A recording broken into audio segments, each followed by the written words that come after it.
हाय, स्वागत है आपका डॉक्टर्स पाइथन मात्र में।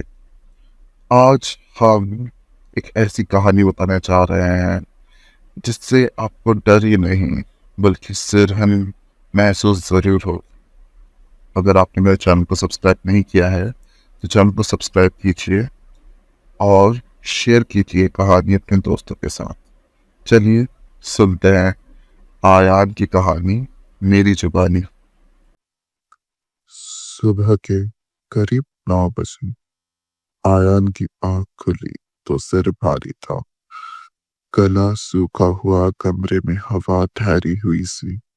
सब कुछ वैसा ही था जैसा रोज होता है, लेकिन फिर भी कुछ अलग था। कुछ ठंडा, कुछ रुका हुआ। वो उठा, बिस्तर पर बैठा।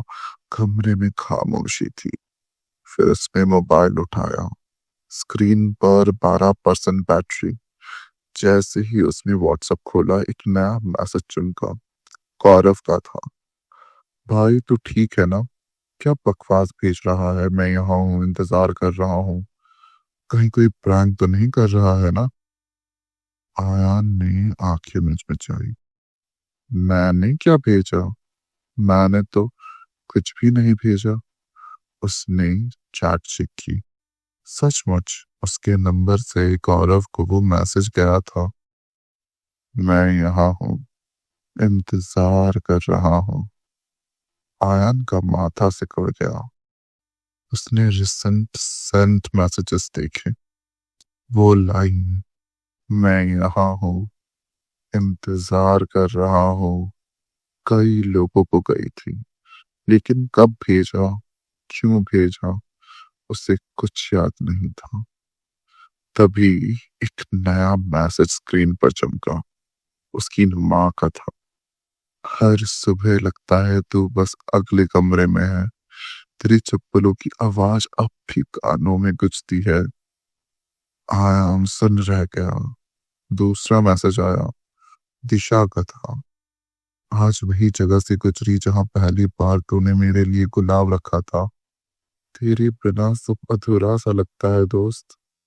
फिर एक और टेक्स्ट कॉलेज फ्रेंड से।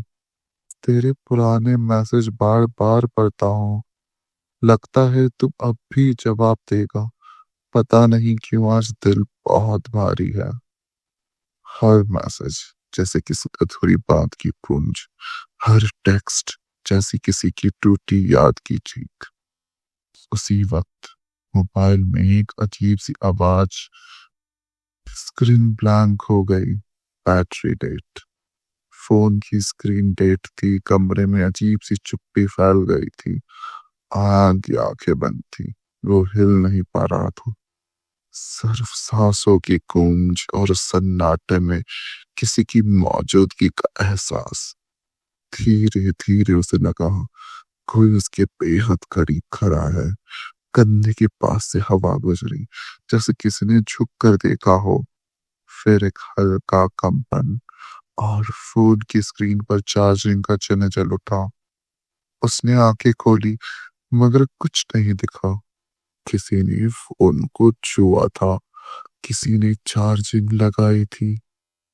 फोन की स्क्रीन धीमे धीमे रोशनी से भरने लगी और उसी रोशनी के साथ मैसेजेस आने लगे। हर मैसेज किसी करीबी की याद, कोई पुरानी रिकॉर्डिंग, कोई वीडियो क्लिप, जैसे पूरी जिंदगी एक एक करके उसके सामने चलने लगी हो।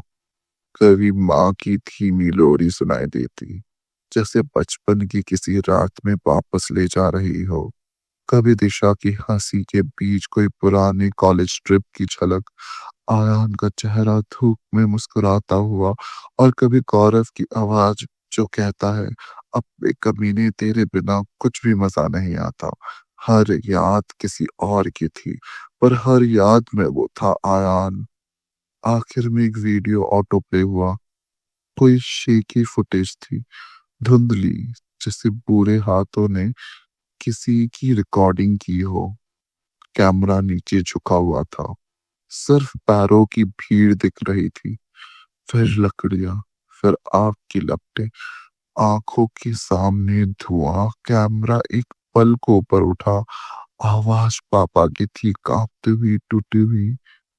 तू तू हमेशा जल्दी कर देता था, इस बार बहुत जल्दी चला गया बेटे। एक लंबा पॉज, फिर वीडियो बैक, फिर कुछ नहीं। ना कोई नोटिफिकेशन, ना स्क्रीन ग्लो, बस खामोशी। जैसे किसी ने आखिरी बार किसी को याद किया हो और जवाब में सिर्फ सन्नाटा मिला हो।